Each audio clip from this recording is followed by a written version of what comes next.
அவன் அருளாலே அவன் தாள் வணங்கி. ஓம் கருணைக்கடலே கந்தா போற்றி.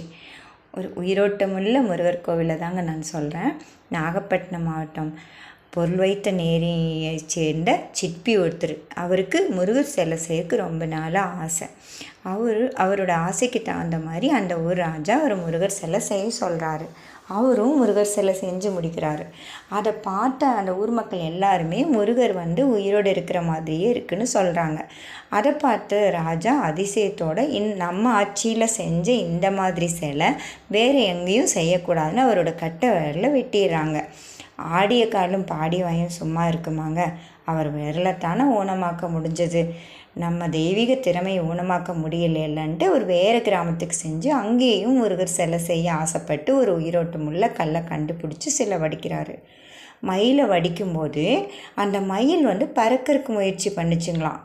எங்கே முருகரோடு சேர்ந்து மயில் பறந்து விடுமோன்னு நினச்சிட்டு மயிலோட கால்களை கட்டி வச்சிடுறாரு. அவர் நகத்தையும் எடுத்துடுறாரு. இந்த சிலை தாங்க எட்டுக்குடி சௌந்தரேஸ்வரன் கோவிலில் இருக்குது.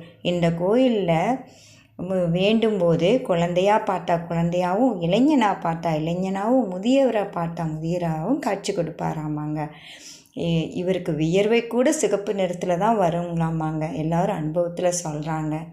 எல்லாருக்கும் ஒரு டைம் கிடைக்கும்போது இந்த எட்டுக்குடி முருகரை பார்க்கலாங்க.